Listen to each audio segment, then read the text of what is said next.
Pastor Ed here with daily devotions for Saturday, May the 4th, 2024, wrapping up our week of looking at the Corinthian church, in particular the 1 Corinthians chapter 1, verses 10 through 18, where Paul talks about the divisions that existed and people kind of dividing up into factions. I belong to Paul, I belong to Apollos, I belong to Peter, I belong to Christ. And I've been talking about how unfortunate and indeed unhealthy that is. But it's kind of a human thing, and it's sort of two-sided, because as I suggested yesterday, in some cases, pastors have a hard time letting go. Most ELCA Lutheran synods have a requirement that when a pastor retires, they have to leave the congregation. Even if they don't move out of the area or can't move out of there, don't want to move out of the area, they have to leave the congregation. They have to take their membership elsewhere so as not to confuse people. One of the things that happened on my internship with the beloved Pastor Wojtek, who was there from 39 to 76, and I mean, he married couples, he baptized their children, confirmed their children, married their, officiated the weddings of their children, and then baptized, the grandchildren and so forth, and buried family members. He was so beloved that when they had these other moments, and he was still there every Sunday sitting in the front pew, they couldn't understand, and you can get why that would be. They couldn't understand why he couldn't continue to do things for them, but that's not the way it works, and that actually, even though I'm sure they didn't intend it to be that way, but that it undermined the leadership, it undermined the ministry of the pastor who followed. And it's a very difficult thing, and it caused a lot of stress and tension, to the point where, as I said in my sermon, I think over time, even though Pastor Wojtek eventually died, the other pastor moved on, I think it created some issues in that congregation that were never totally resolved, and that congregation no longer exists. It's always difficult when you move from one pastor to another, for the very reason that Paul was talking about, that people develop a certain loyalty to a particular pastor. And the thing is that every pastor is different. Every pastor has their own unique set of gifts and abilities and experiences. Some pastors are better preachers than others. Some are better counselors. Some are better in terms of getting out in the community, doing social ministry or evangelism, whatever the case may be. There's no pastor out there who could do all things equally well. One would hope, and as a pastor, I would hope that I can at least do an adequate or above average slightly in each of those areas, even though there may be some areas where I'm stronger and other areas where I'm not so strong. And it's hard, I think, especially if you have a pastor you've really enjoyed, or the pastor's been there a long time. It's very difficult to kind of switch allegiances. And so, that's what Paul, we see this right at the beginning, very early on in the church in Corinth there. The people who remembered Paul founding the church had a hard time letting go of not just Paul, but probably Paul's ways as well. And then you had Apollos come in, and he swept them off other people off their feet with his eloquent preaching and his knowledge and so forth. Oh, this guy is great. Such a charismatic, dynamic preacher.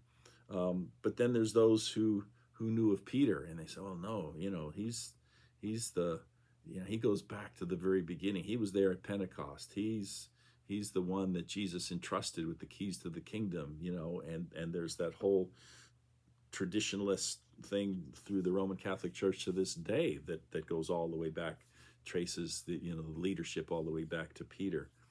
And so again, it's a kind of a thing. And so people often have a hard time because they develop these loyalties, and pastors sometimes have a hard time because their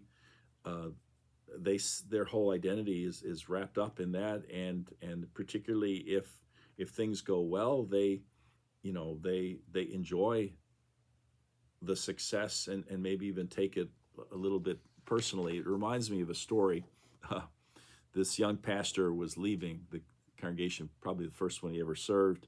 He was moving to another church, and he was making farewell visits to some of the key people in the congregation. One of these visits was to a homebound member that he had been to visit a number of times, and And so he took special care to explain why he was leaving, because this is somebody who didn't get to church, and so the only contact was through him. And he felt the need to, explain to her, why it was that he was leaving and where he was going.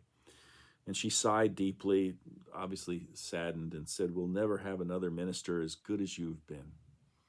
And the young pastor kind of blushed. He was trying to stay humble, but aw shucks, kind of a thing. I'm sure he appreciated that. But I'm sure your next pastor will be excellent, he said. And this look came over the woman's face, and she shook her head. "No, no, no, no, no. You don't understand," she said. "I've been here through 5 pastors now, and every one has been worse than the last." In other words, no one will be as good as you, but you weren't as good as the ones who came before you, and the one who comes after you won't be as good. So that kind of burst the fellow's bubble to a great extent, I'm sure. Yeah, it reminds me of when I was installed, and I'm looking over to my left, because I received it in a frame, a framed copy of something that Bishop Roy Almquist, who was the bishop of the Southeastern Pennsylvania Synod when I served there, and he had 25 years as a parish pastor before he became a bishop. And I think because of that pastoral experience and understanding that, I think he was probably the best bishop I ever served under. Not anything against any of the other bishops. They were all fine people. But he was just a cut above. And I think his extensive experience in the parish is what kind of set him apart.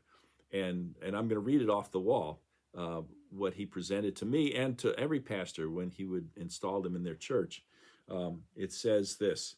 It was written by Joseph Sittler, who was one of the great Lutheran theologians of the 20th century. It says, the task of the pastor is to draw people into a closer relationship with the living God, not into a closer relationship with the pastor. Let me say that again. The task of the pastor is to draw people into a closer relationship with the living God, not into a closer relationship with the pastor. Now, I don't think pastors ever start out to do that, but I think sometimes we're human beings and we can get caught up in the adulation if it comes our way and so forth. And so, we have to remember Paul, saying, no, you don't belong to Paul. Who am I? Luther saying, I'm a bag of worms. Why would you call yourself Lutheran? And Bishop and Joseph Sittler writing, and Bishop Almquist intentionally giving us a framed copy for every pastor he installed in his synod. The task of the pastor is to draw people into a closer relationship with the living God, not into a closer relationship with the pastor. That's the bottom line. And that's what we have to keep straight in our minds, both congregations and members and pastors and even bishops. It's about Christ and him crucified. And we are just servants, as Paul said in 1 Corinthians 3. Well, that wraps it up for this week. We have worship tomorrow. Hope you can join us. And I'll be back, God willing, with you next Tuesday with another week of daily devotions. Until then, take care. Bye.